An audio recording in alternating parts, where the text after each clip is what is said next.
Dominicana, soy José Eliseo Almanzar y esto es Paneo Semanal por Sol 106.5 FM, por nuestro canal de YouTube Sol 106.5 y por la red de Paneo Semanal, Paneo Semanal, Instagram, Facebook y Twitter. Dando las gracias a Dios porque nos permite estar aquí con ustedes y a ustedes que nos hacen el honor de escucharnos y vernos. Y saludando a mi querido compañero Luis Polanco. Muy buenos días, Eliseo, compañero. Estamos de nuevo aquí en el programa Paneo Semanal. Gracias a Dios. Vamos a comentar las últimas noticias, las noticias de actualidad, desde un punto de vista diferente a lo que normalmente escuchamos durante toda la semana. Y comenzamos siempre lejos. De allá para acá. De allá para acá. Estamos hablando, venía comentando con mi compañero el problema de China. Nosotros seguimos mucho a China, porque China parece ser visionaria, tiene una de las civilizaciones más antiguas, parece ser visionaria y está resolviendo desde ahora un problema que se avecina, que ya lo vemos con mucha insistencia en los Estados Unidos, en Europa. Y China parece que está tomando medidas previamente a que suceda esto que viene con respecto al pensamiento, a la policía del pensamiento y cómo poder manejar las ideas que no les conviene al gobierno. Cómo manejar, cómo poder controlar. Y a veces a la sociedad en general. Y a la sociedad en general. Y cómo yo evito que una sociedad se vaya hacia un extremo o hacia otro o hacia una dirección que no le conviene al país. Bueno, lo digo con respecto a unas protestas que están siendo escenificadas en Hong Kong y que llevaron al apresamiento de uno de los líderes, un billonario, Jimmy Lai. Jimmy Lai es un millonario, pero es una persona controversial que ha estado comunicándose, que ha estado participando en protestas, que está llamando. Recordemos que ese país ha estado produciendo protestas masivas en el 2014, en el 2019. Bueno, hay que recordar que Hong Kong es una isla. Hay Hong Kong una isla y Hong Kong un espacio que eran anteriormente colonia inglesa. Exactamente. ¿Verdad? Y en esa colonia 150 años estuvo bajo el dominio de los ingleses y que fue cedida en el 1842 después de la guerra, que era la primera guerra del opio, que era un centro comercial. Recordemos que desde Europa se viajaba a China, a esa región específicamente, a comerciar especias. Y una de las especias más importantes para los europeos era el opio. Es una especie especial. Es una especie especial el opio, y eso en un momento determinado produjo enfrentamientos. Gran Bretaña ocupó esa parte y finalmente hicieron un acuerdo con China para abarcar un pedazo más de la isla y hacer una especie de lease por 99 años. 99 años en 1898. Entonces, 99 años de lease, ¿verdad? Eso venció. Eso venció en el 1997. Exactamente. Y entonces a partir de ahí el acuerdo fue que Hong Kong permanecería bajo un gobierno, bajo un régimen. Una zona de administración especial. Una zona de administración especial, igual que Taiwán, que también pasó por ese proceso. Lo que pasa es que Taiwán todavía hay un... O sea, el proceso no es igual al de Hong Kong. No, es diferente. Es diferente. Sí, porque Taiwán fue el resultado de una revolución interna de China, una guerra civil. Recordemos a Chiang Kai-shek. que tenía el mote de Cash My Check. Cash My Check, y el otro es el presidente que era comunista, procomunista, venció a la parte derechista, y la parte derechista se fue y se alojó en Taiwán, que es la República de China, que por cierto son los chinos que vinieron en una inmigración en un momento determinado. Los chinos de Bonao, los chinos que conocemos, son de la República China, no de la República de la... No es la República Popular. La República China. Popular China es la China continental. People Republic y esta of es China. China Taipei, que esta China, es la República China, de China. Taiwán, China Taipei, dos Chinas, pero que a raíz del en el 1971 creo que se produjo una resolución de las Naciones Unidas en donde se cambia, porque hasta ese momento tenían representación, y entonces se acuerda que va a tener una sola representación, y también se hace un acuerdo de que el régimen quedaría intacto también, bajo una zona especial, de administración especial. Ahora, pero no reconocen la autonomía. No reconocen la autonomía porque el régimen político que impera, que China está obligada por un tiempo a reconocer o a dejar que sea así. Es decir, el acuerdo fue... A permitir. Fue el consenso de 1992, en donde China se compromete a que va a dejar que el régimen político imperante sea el mismo que hasta ese momento. Es una cuestión de política en donde los chinos dicen, sí, yo te voy a dejar ese régimen político, pero ustedes son parte de China, y ustedes son China. Y hay partidos políticos en el gobierno de Taiwán que dicen, sí, somos parte, pero con dos regímenes diferentes. Y hay incluso un movimiento que pretenden independizarse de China, de China continental, que son más radicales. Pero bueno, el asunto es que China está pensando en el futuro y está imponiendo una legislación de seguridad en estos dos territorios que controla lo que se dice y lo que se puede publicar como parte de una legislación de seguridad. Y obviamente que esto produce inquietudes y hay protestas y la población se rebela, pero China está tomando las medidas para que no pase lo que está pasando en muchas partes del mundo, Europa y Estados Unidos, en donde lo que se dice no se puede controlar. Y eso es o sea, ahí ese es uno de los grandes desafíos que tiene la humanidad actualmente. O sea, ya llegó la hora de revisitar la libertad de expresión. Correcto.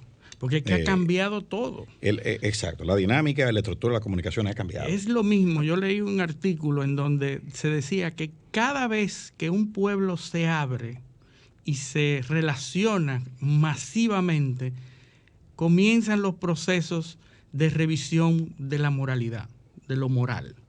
Sí. La parte moral cambia en la medida en que se masifican y que se abren hacia otras culturas, hacia otros conglomerados. Y entonces hay lo que se llama el shift de la moralidad. Se mueve hacia un lado o hacia el otro. Y entonces el mundo de hoy está completamente conectado. Y eso es lo que produce, la idea que acabo de plantear. Ya se plantea la necesidad de regular lo que se difunde. Uh-huh. Porque, bueno, como todos los fenómenos sociales, son fenómenos que se van produciendo linealmente en el tiempo. Robert Bradley, ex editor antiguo editor del Wall Street Journal, decía que se necesitaban 75 editoriales para cambiar una ley. Sí. En Estados Unidos. Cierto. Entonces, siendo así, ya la prensa en ese momento, y Robert Bradley es un hombre de los 70, 80, ya la prensa en ese momento tenía un poder para incidir y manejar la agenda legislativa. En esa época de los 70, incluso Claro. en los 70 ya se hablaba del cuarto poder. Claro, el cuarto la poder. prensa como cuarto poder. Y esa es una forma también de dominación política, el establishment de Estados Unidos. Así es. Si uno lee la línea jurisprudencial en Estados Unidos, la Suprema Corte de Justicia, esa libertad de expresión ha sido protegida yo creo que por sobre todas las cosas, más incluso que los derechos individuales a la integridad física, al no ser esclavizado, etcétera. O sea, más que el debido proceso. Ha incluso prevalecido ese derecho a la expresión, ha prevalecido. Sin embargo, hoy en día está bueno, la sociedad está siendo golpeado. Bueno, no es que está siendo golpeado.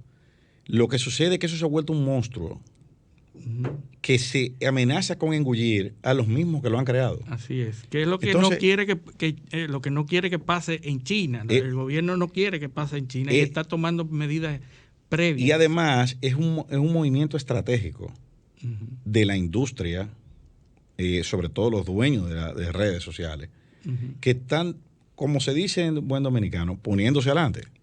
Ellos se están autorregulando para dar una impresión de que ellos cuentan con los mecanismos efectivos de control para no ser regulados desde fuera. Sí, pero hacia un solo lado, hacia el lado que ellos entienden Sí, claro. que el gobierno está. Lógico, sí, claro, porque es que lucir simpático. Sí.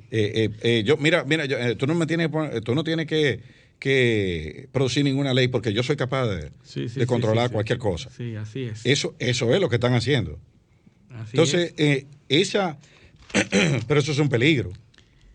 Eso es un peligro grande porque tú estás poniendo en manos privadas algo que debería ser competencia de los gobiernos. Sí.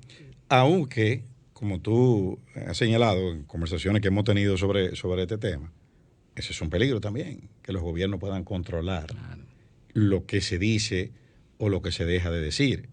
Sí. Ahora, lo ideal sería el balance perfecto. Ahora, nosotros tenemos las dos posiciones.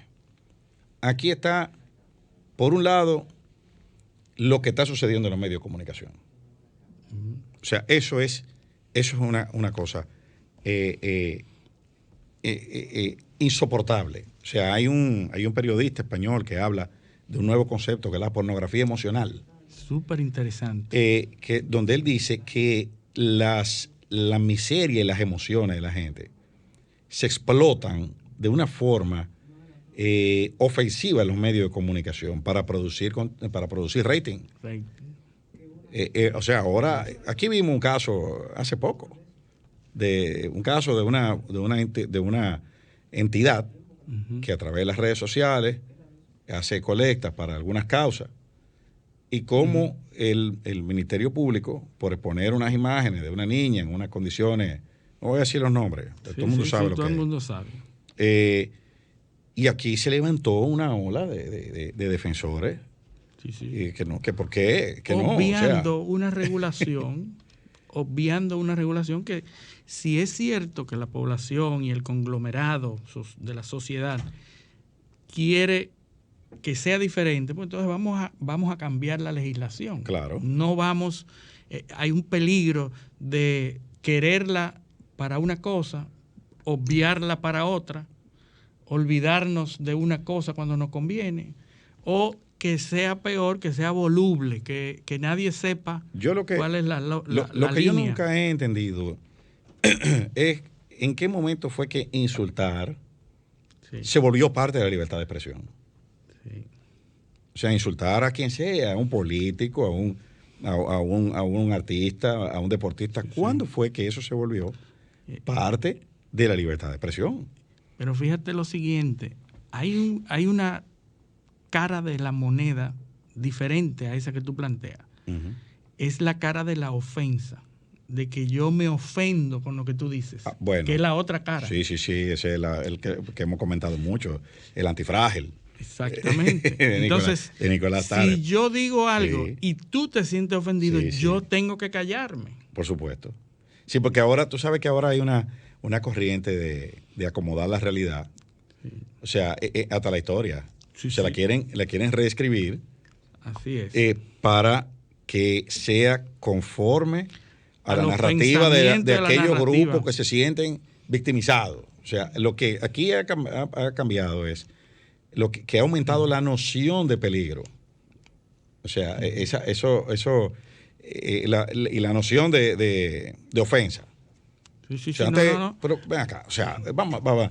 En los colegios, cuando nosotros éramos muchachos, aquí se hacía bullying de toda clase. Miles de cosas que se podían decir que hoy no se puede decir. Hoy eso no se puede decir. Pero ni siquiera decir. O sea, el que es gordo no se puede decir gordo. Sí. Al que es viejo no se le puede decir viejo. Sí, porque eso al que es negro no se le puede decir negro. Así es. ¿Entiendes? O sea, es una cosa... hay una contradicción, pero lo importante de esto es que las grandes redes, las grandes plataformas son las que están asumiendo el rol de decir lo que es ofensivo o lo que no es ofensivo. Esta semana el de Project Veritas. Sí, O'Keefe. James O'Keefe. Fue censurado. Censurado y permanentemente bloqueado de la red de Twitter porque publicó... Le aplicaron la fórmula Trump. Un trabajo, correcto, pero en el caso de Trump fue temporal, en el caso de O'Keefe... Bueno, temporal, de toda la vida. De toda la vida. El tiempo porque que dure vivo. Ese es el dirigente de Project Veritas, que es de ultraderecha, porque ese es un pecado, ser también de ultraderecha. Sí. Hoy en día es un pecado. Sí, tú puedes ser de izquierda, todo lo que tú quieras, socialista, autoproclamarte marxista, como la señora esta... o la de Black Lives Matter. Sí. BLM. Sí. Eso es todo lo que sea en contra de eso. Autoproclamado marxista. Yo me imagino que McCarthy debe estar... Le compró una casa de $2 millones. Exacto. Dice que tiene varias casas. Marxista, pero millonaria. McCarthy debe estar revolcándose en la tumba. Negra y marxista, imagínate. Pero imagínate, James O'Keefe publicó un trabajo periodístico en el que él, y lo hace de manera acostumbrada, él se auxilia de videos encubiertos, de dispositivos, de cámaras, y él se lanza y se hace pasar por diferentes personas y comienza a preguntar y a hacer que esos entrevistados digan lo que él quiere saber. Por ejemplo, es muy famoso aquel trabajo que hizo contra Planned Parenthood, en el que la directora de Planned Parenthood estaba negociando los fetos, los materiales de los fetos, y él se hacía pasar como comprador de esos fetos, de esos productos, de los abortos que hace Planned Parenthood. Y entonces... tiene miles de clínicas en todo el mundo. Miles de clínicas, es una red que está presente en República Dominicana. A través de Profamilia. Profamilia recibe fondos de Planned Parenthood. Ahora, esta persona, que es de extrema derecha, le hizo un trabajo a esa organización en donde la directora de esa organización aparece negociando con los productos de los abortos. Pero luego eso hizo que perdieran muchísima contribución del Estado. Definitivamente. Hay otro trabajo con ACORN, que es una organización también sin fines de lucro. Se hace pasar, en ese momento se hizo pasar como novio de una prostituta, y a todos los dirigentes de esa organización le ofreció productos, le ofreció servicios. Y lo que ese trabajo resultó en que el gobierno vetara muchísimas ayudas que le tenía a esa organización. Es decir, el tipo es reincidente. Y ahora fue con un productor de CNN. Con un productor de CNN en el que él le saca a ese productor en un video que CNN se jacta de decir, mira lo que hicimos para sacar a Trump. Y mira cómo lo sacamos. Y ahí explica... Y explica todo lo que hicieron estratégicamente para sacar del gobierno a Trump. Entonces ahí viene... Entonces viene Twitter. Ese es el gran problema. ¿Cómo tú controlas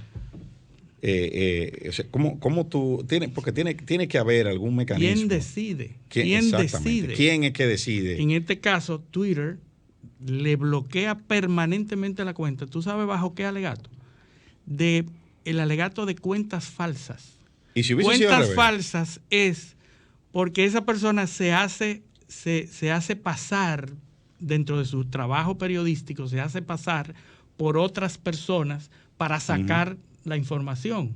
Entonces Twitter se agarra de ahí y dice que él utiliza cuentas falsas o se hace pasar por otras personas, que es una violación al acuerdo que te hacen firmar cuando tú tienes Twitter. Tú no puedes hacerte pasar por nadie a menos que tú explícitamente pongas que es una cuenta parodia.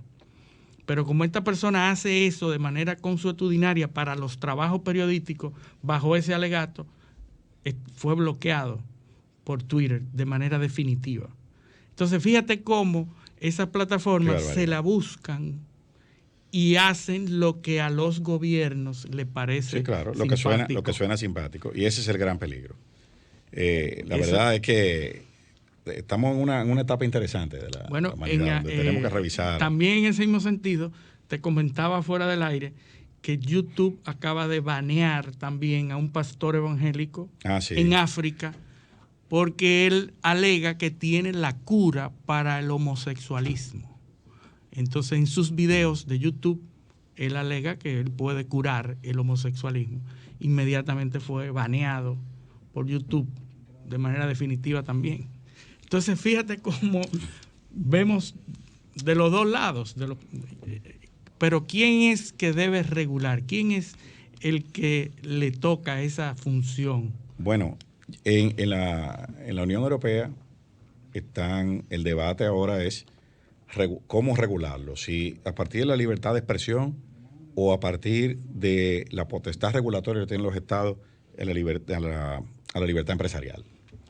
O sea, que las empresas en su actividad comercial no puedan realizar actividades que sean nocivas al público. El papel del Estado también es regular la libertad de expresión, porque sí, pero se ha debatido eso, yo sé que es un tema. Pero primero, buenos días a todos. Buenos días a nuestro compañero José, bienvenido. Con ustedes, José del Castillo. Para los que nos están escuchando, que parece la voz del Liceo. Sí, hay un ligero, yo creo que hay un tema ahí. Hay una ligera diferencia en el timbre de voz, pero a veces imperceptible. Nada, hay una gran discusión, pero evidentemente el ejercicio de la libertad de expresión tiene los límites que le establece la ley, respetando el derecho fundamental, pero naturalmente la honra generando la honra y el buen nombre de las demás personas. Una regulación. El asunto es la interpretación de esa ley, hasta dónde va la ley. El problema es, José, que por ejemplo la Constitución aquí, el límite de la libertad de expresión es la honra del buen nombre. No habla nada de difundir ideología. Pero es un concepto que pueda ser abstracto. Exactamente. Ideología que pueda ser nociva. Entonces ese es el problema.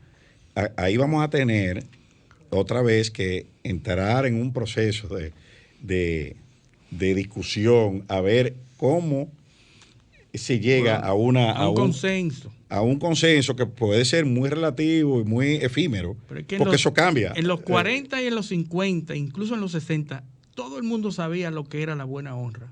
Sí, todo el mundo estaba prácticamente de acuerdo en cuáles eran estos términos y hasta dónde llegaban. Así es. Hoy no se sabe. Bueno, y antes de entrar... Bueno, no se sabe, pero se tiene una idea. Es decir, lo tenemos nosotros. Y de hecho, el párroco de la Catedral de Santo Domingo, que siempre es bueno asociar estos temas al escenario local, dio... Tú dices Francisco Soria. No. El párroco. El párroco de la iglesia. Porque Francisco Soria es el obispo. Okay. El arzobispo, ¿no? Como dice Hipólito, un curita y un curota. Entonces este es el párroco de la Primada de América, de la Catedral. Y planteó que había una serie de comunicadores y periodistas que se dedicaban... En el sermón de las 7 palabras. Claro, que se dedicaban al chantaje, a la extorsión, como una especie de francotiradores. afectar la honra de figuras públicas, regularmente funcionarios en el ejercicio, y luego con el objetivo no de denunciar, sino de lucrarse. Y eso evidentemente es grave, en toda parte del mundo mal visto, ética y moralmente incorrecto. Es decir, tú producir acusaciones con el objetivo de luego pedir canonjías o dineros o cargos o posiciones o beneficios en sentido general a los fines de cesar en tus ataques, sean verdad o mentira, pero si son infundados, fruto de la imaginación que se da también. O sea, yo he escuchado cosas en la televisión, en la radio, y en los medios y en las redes sociales. En YouTube, inventos 100% puros. Es decir, mentiras de una calidad extrema. Es decir, mentiras integrales, como diría mi papá. En Estados Unidos se busca los esqueletos en los armarios. Y si no los encuentra, ponlos. Efectivamente. Entonces, y bueno, eso se está dando en toda parte del mundo, no solo en República Dominicana, que quizá aquí tenemos una versión mucho más descarnada, mucho más desconsiderada, mucho más agresiva, fruto también de la calidad de la gente que ejerce esto, porque hay que ser un inmoral para dedicarse a eso, un individuo falta de escrúpulos. O una individuo falta de escrúpulos. Sí, que hay hombres y mujeres que se dedican a esto. Entonces, ese es el gran debate y de esta gente que le aplicamos, cómo lo regulamos. Viven en los tribunales no ejercen su acción. Si no lo combinan a negarse después que el daño está hecho, lo combinan a retraer, a retractarse. Que no es lo mismo que retratarse. Recuerden que aquí hubo un lobbying hace pocos años y lograron conseguir declarar inconstitucionales varios artículos de la ley de libre expresión, de la ley de libertad de expresión y difusión del pensamiento. O sea que lo que se amplió, eso abrió una patente de corso aquí y a partir de ahí es que ha proliferado todo este tipo que siempre ha existido, pero se ha masificado últimamente. Y ahora, muchos de estos temas se llega a incurrir hasta en violación de la ley de delitos electrónicos. Sí, claro que sí, claro que sí. Y realmente habrá que ponerle más atención no solo a la letra del texto, sino a la persecución y aplicación de este tipo de situaciones. Bueno, y antes de entrar al plano local, yo quiero reseñar un tema que ocurrió en el Tribunal de Justicia de la Unión Europea, que es una decisión que se dio el día 8 de este mes con relación a la vacunación obligatoria, no contra el COVID, sino en sentido general. En sentido general. Caso, la República Checa se origina, un grupo de padres que no habían vacunado a sus niños, uno fue multado por el gobierno checo y a otro grupo se le impidió el acceder a los preescolares porque los niños no estaban vacunados. Entonces se determinó, ahí en esa sentencia se han fijado criterios donde se establece que las disposiciones que obliguen o que establezcan vacunación obligatoria no vulneran los derechos a la dignidad individual. Un debate muy interesante, muy interesante. Entonces, eso abre las puertas para que ya los países lo deja al margen de apreciación nacional. Eso sí, o sea, reconoce el margen de apreciación nacional que cada país puede regularlo como entienda, pero que si regulase eso o estableciera la vacunación obligatoria en el caso del COVID o en cualquier otro caso futuro, esa regulación no constituiría per se un atentado a la dignidad de la persona. Entonces, eso es muy importante porque en esos países hay una corriente antivacuna. Y hay una presunción fuerte de libertad que tú tienes de decir, si yo no quiero vacunarme, no me vacuno. Claro. Pero hay un asunto cuando tú no vacunarte incide en la insalubridad de los demás. De hecho, es un tema que está en discusión ahora en el escenario local. Bueno, y en Estados Unidos también. El Senado aprobó un proyecto nacional de vacunas. Sí, ahí están los... que está siendo discutido ahora mismo en la Cámara de Diputados. Bueno, y precisamente... Que busca precisamente la vacunación universal. La obligatoriedad de la vacunación. Bueno, no entra quizás en el concepto de obligatoriedad, pero sí garantizar el suministro, la necesidad que el gobierno asegure el acceso, por lo menos, de todos los dominicanos a la posibilidad de vacunarse, no solo contra el COVID, sino contra cualquier otra enfermedad. O sea, lo que reafirma es el deber del Estado de garantizar esto, ¿no? Pero es una discusión compleja, porque en el tema de la obligatoriedad de la vacuna, y aquellos que no pueden manifestar su consentimiento, que son los niños, ahí hay problemas. Que son los padres. Pero acuérdate que los niños están sujetos bajo una patria potestad que ejercen los padres, que son los que consienten por ellos. Lógico. O sea que los niños están consintiendo la vacunación. Los padres, bueno, a través de sus padres. El problema es cuando el padre o los padres no lo quieren vacunar y el niño entonces sufre una secuela en su vida. ¿Entiendes? O sea, ese es el... Entonces ahí tiene que entrar el Estado a proteger el interés superior del niño como grupo vulnerable. Pero no solo del niño, Eliseo, porque aquí no es un tema de derecho individual solamente, de derecho colectivo. Por supuesto, es decir, eso fue lo que determinó el derecho colectivo a la salud pública. Eso fue lo que determinó la Unión Porque Europea, el hecho de que tú no te quieras vacunar y desarrolle una enfermedad y no se quiera vacunar Luis, ni me quiera vacunar yo, y empecemos a transmitir entre nosotros ese tipo, nos enfermemos, vayamos a los hospitales y a las clínicas y generemos una carga adicional para el Estado, el costo, además el efecto contagio que nosotros podamos generar en los grupos vulnerables que por alguna razón no se hayan vacunado, porque no tengan acceso a la vacuna o por razones religiosas, entonces es un tema de salud pública, pienso yo. Eso es un tema complicado. Esos son los principios que usa el Tribunal Europeo. Que no es una decisión que tiene efectos individuales. Sí. Que puede tener efectos colectivos. Ahora, por ejemplo, hay un brote de difteria que se consideraba erradicada hasta el inicio de este brote, fruto de jornadas normales de vacunación o dispositivos.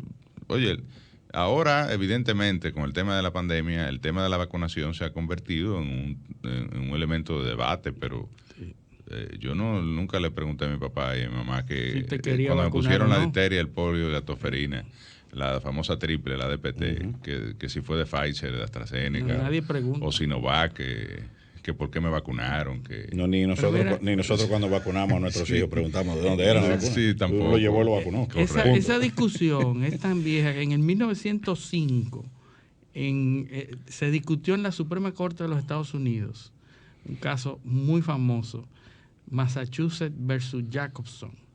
La Suprema Corte, un brote de viruela, smallpox, que surgió en esa época, y en Massachusetts se vio en la Suprema este mismo tema que estamos hablando ahora, ¿tiene que vacunarse o no tiene que vacunarse? Y la Suprema lo que determinó en el 1905 es que los estados y las comunidades son los que determinan la obligatoriedad o no. Es decir, prácticamente se lavaron las manos y dicen, no, que sean los estados que decidan.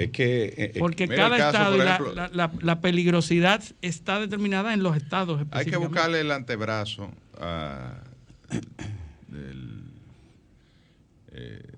el brazo a nuestros padres, cerca del hombro. Sí, hay una marca. Un tiro.